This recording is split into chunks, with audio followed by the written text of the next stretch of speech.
TVK தலைவர் விஜய் அவர்கள நடிகர் சத்யராஜ் அவர்களும், கரு பழனியப்பன் அவர்களும் வந்து விமர்சனம் பண்ணியிருக்கிறாங்க. சத்யராஜ் அவர்கள், கரு பழனியப்பன் இவங்கலாம் பார்த்தோம் அப்படின்னா, இவங்க திமுகவுடைய நேரடி ஆதரவாளர்கள் அப்படின்னே சொல்லலாம். அந்த அளவுக்கு இறங்கி மேடை மேடையா எங்கெல்லாம் வாய்ப்பு கிடைச்சா விஜய மைல்டா அட்டாக் பண்றது அப்படிங்கிறது பண்ணிட்டு இருக்காங்க.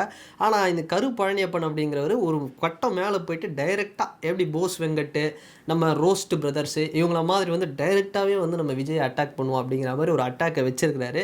இப்போ ரீசெண்டா இவங்கலாம் வந்து எங்கெல்லாம் ஸ்டேஜ் கிடைக்குதோ, எங்கெல்லாம் மைக் கிடைக்குதோ அங்கெல்லாம் திமுகவுக்காக வந்து கேம்பெயின் பண்றத இப்பதான் வந்து ஸ்டார்ட் பண்ணிட்டாங்க. சரி, சத்யராஜ் சார் வந்து ரொம்ப அட்டாக் பண்ணல விஜய் அவர்கள. பட் லைட்டா ஒரு விஷயத்த சொல்லியிருக்காரு. என்னன்னா 2026ல் யார் ஆட்சிக்கு வந்தாலும் எனக்கு கவலை இல்லை, ஆனால் திமுக ஆட்சிக்கு வந்தால் தான் தமிழ்நாட்டுக்கு பாதுகாப்பாக இருக்கும் அப்படிங்கிற ஒரு விஷயத்த வந்து சொல்லியிருக்கிறாரு. அதான் யாரும் ஆட்சிக்கு வந்தாலும் எனக்கு கவலை இல்லை, நான் சம்பாதிக்கிறேன் அப்படின்னு சொல்லிட்டு அப்படியே போயிட்டு இருக்கலாம்ல. அதை விட்டுட்டு எதுக்காக திமுக ஆட்சிக்கு வந்தால் தான் நல்லாயிருக்கும் அப்படின்னு வந்து இவர் சொன்னார் அப்படின்னா, காரணம் ஒன்றே ஒன்று தாங்க. இப்போ ரீசெண்டாக இவருடைய மகள் திவ்யா சத்யராஜ் வந்து இப்போ திமுகவில் போய் ஜாயின் பண்ணி ஒரு மிகப்பெரிய மாநில லெவலில் ஒரு பொறுப்பில் இருக்கிறாங்க. நல்லா பேசிகிட்டு இருக்கிறாங்க. வந்த ஓப்பனிங் டெபியூட்லேயே வந்து போட்டு தளபதி விஜயை தான் வந்து பொழந்தாங்க. அந்த மாதிரி அடித்து பேர் வாங்கிட்டு இருந்தாங்க. சரி, இப்போ என்ன மேட்டர்னா, அவருக்கு ஒரு ஆசை வந்திருக்கலாம் மேபி. நம்ம மேயர் பிரியா மாதிரி நம்ம பொண்ணு திவ்யாவுக்கும் கோயம்புத்தூரில் ஏதாவது போஸ்டிங் கீஸ்டிங் போட்டு கொடுத்தாங்க அப்படின்னா எப்படி இருக்கும்? ஐயோ, அதை பார்க்கவே அழகாக இருக்கும்ல அப்படிங்கிற மாதிரி ஒரு ஆசையினால் என்னவோ இந்த மாதிரி ஒரு கருத்தை வந்து சொல்லியிருக்கலாம் அப்படின்னு எனக்கு தோணுது. மேபி திவ்யா சத்யராஜ் வந்து ஒரு பெரிய பொசிஷனில் சொல்ல முடியாது, எம்எல்ஏ கேண்டிடேட்டாக கூட அவங்கள எங்கன்னா வந்து நிப்பாட்டலாம். ஸோ அப்படி கூட நடக்கலாம். ஆனால் எனக்கு தெரிஞ்சு அவங்களுக்கு வந்து கோயம்புத்தூரில் மேயர் மாதிரி ஏதாவது போஸ்டிங் போட்டு கொடுத்து அந்த மேயர் எலெக்ஷனில் நிற்க வச்சு அவங்களுக்கு ஒரு பெரிய லெவலில் ஆக்கி விடுவாங்க அப்படிங்கிறதுக்காக தான் சத்யராஜ் அவர்கள் போகிற இடத்துலாம் பேசிகிட்டு இருக்கிறாரோ டிஎம்கேக்கு சாதகமாக அப்படின்னு வந்து எனக்கு தோணுது. உங்களுக்கு என்ன தோணுது? அதே தான் தோணுதுன்னு நினைக்கிறேன். சரி, ஓகே. அடுத்து நம்ம கரு பழனியப்பன் யார்? நல்ல டிரெக்டர். பார்த்திபன் கனவு படத்தோட டிரெக்டர். நல்ல சூப்பரான டிரெக்டருங்க. நல்ல நடிகர், நல்ல பேச்சாளர். இதெல்லாம் தாண்டி செமையாக பேசுவார் மனுஷன். அவர்லாம் டிபேட் ஷோவில் வந்து தொகுத்து வழங்கினார், சூப்பராக பேசினார். ஆனால் அவர் சொன்ன விஷயம் கண்டிப்பாக விஜய் சாரோட ரசிகர்கள் தொண்டர்களுக்கு மட்டும் இல்லை, கமல் சாரோட ரசிகர்கள் தொண்டர்களுக்கும் வந்து கோவத்தை ஏற்படுத்தியிருக்குன்னா பார்த்துக்கோங்களேன். அப்படி ஒரு பேச்சு. இப்போ வந்து ஒரு ஸ்டேஜில் வந்து பேசியிருக்கிறாரு. அங்கே திமுகவுடைய பெரிய பெரிய முக்கியமான பொறுப்புகள் இருக்கக்கூடியவர்கள்லாம் இருக்கிறாங்க. அந்த இடத்துல என்ன சொல்லியிருக்காருன்னா, விஜய் வந்து திமுகவுக்கு வந்துடுவாருங்க, நீங்கள் வேணால் பாருங்கள் வெயிட் பண்ணி, அவர் இன்னும் கொஞ்சம் நாளில் வந்து திமுகவுக்கு வர வாய்ப்பு இருக்குது, அப்படி வந்தாருன்னா நாங்கள் ராஜ்யசபா சீட்டு கொடுத்துருவோம் அப்படின்னு. இது எவ்வளோ ஒரு நக்கல் பேச்சு பாருங்கள். அதாவது கமல் சார் வந்து மக்கள் நீதி மையம்னு ஒரு கட்சி, அவரும் எவ்வளோ ட்ரை பண்ணி பார்த்தாரு, அவரால் ஜெயிக்க முடியல, கடைசியில் வந்தார் திமுகவில், அவருக்கு ஒரு ராஜ்யசபா சீட்டு போட்டு கொடுத்தாங்க அப்படிங்கிற மாதிரி.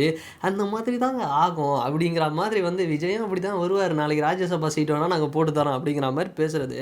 இவர் யாருன்னா கருப்பழனியப்பன் அப்படிங்கிறது பழக்கருப்பையான்னு ஒருத்தர் இருக்கார். இந்த சர்க்கார் படத்தில் கூட வந்து ஒரு மாதிரி வில்லத்தனம் பண்ணுவார் பாருங்க, பாப்பா அப்படின்னுவார். அந்த மாதிரி வந்து பேசிகிட்டு இருப்பார். அவர் வந்து இவருடைய மாமா தான். சரியா? அவரை பற்றி சொல்லணும்னா பழக்கருப்பையாவை, அவர் போகாத கட்சிகளே இல்லை. கடைசியாக வந்து மக்கள் நீதி மையம் கிட்ட கூட போயிட்டார்.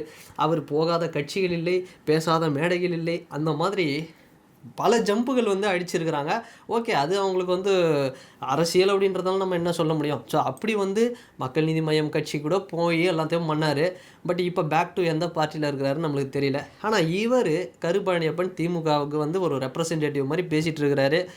ஏன்னா இன்றைக்கி வந்து பார்த்தோம்னா பல பேர் போஸ் வெங்கட்லேருந்து யாருக்கிட்ட மைக்கு கிடைச்சாலும், கருணாஸ்லேருந்து யாருக்கிட்ட மைக்கு கிடைச்சாலும் உடனே விஜய் சாரை வந்து அட்டாக் பண்ணால் அவங்களுக்கு வந்து பேர் கிடைக்குது, ஒரு நல்ல ரீச் கிடைக்குது. அதனால் உடனே வந்து பார்த்தோம் அப்படின்னா டிஎம்கேலேருந்து ஒரு நல்ல ஒரு சப்போர்ட் வந்து கிடைக்கிறதுனால இந்த மாதிரி பேசிகிட்டு இருக்கிறாங்க. சரி, பேசுனது எல்லாமே ஓகே. நான் என்ன கேட்குறேன், கமல் சாரோட மக்கள் நீதி மையமும் தளபதியோட தமிழக வெற்றி கழகமும் ஒன்றா?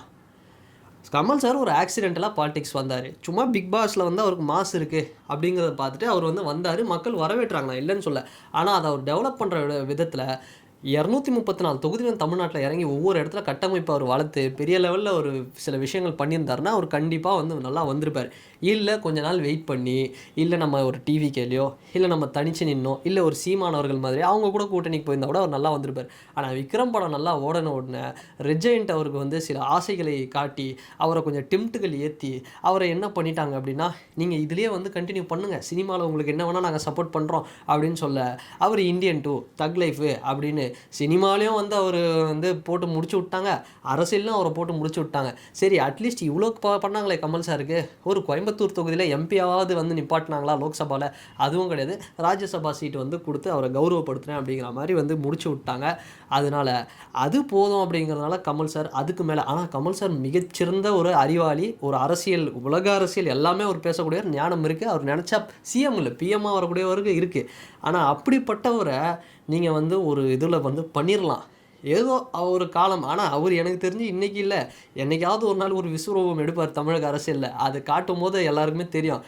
ஆனால் அப்படி ஏதோ கமல் சாரை கொச்சைப்படுத்துகிற மாதிரி நீங்கள் பேசிட்டா ஓகே.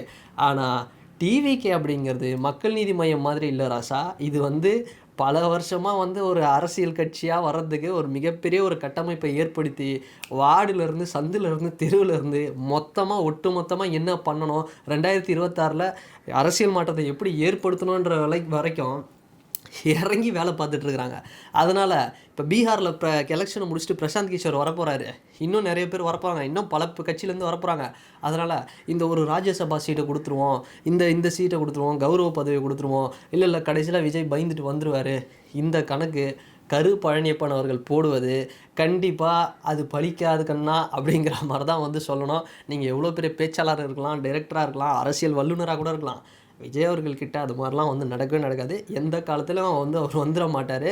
அப்படி வந்தார் அப்படின்னா கூட அவர் ஒரு மிகப்பெரிய பொசிஷன் அவர் தான் வந்து உருவாக்குறாரு. சப்போஸ் அவரால் சிஎம்மாகவே ஆக முடியலனாலும் அவர் கை காட்டுறவங்க தான் சிஎம்மாக இருக்கணும் அன்ற அளவுக்கு பவன் கல்யாண் எப்படி வந்து ஒரு இம்பேக்டை ஏற்படுத்தினாரோ ஆந்திராவில், அதை வேணால் விஜய் அவர்கள் பண்ணுவாரே தவிர நீங்கள் சொன்ன மாதிரி மக்கள் நீதி மையம் மாதிரி அவ்வளோ சீக்கிரத்தில் அப்படி சுருக்கிடலாம் முடியாது.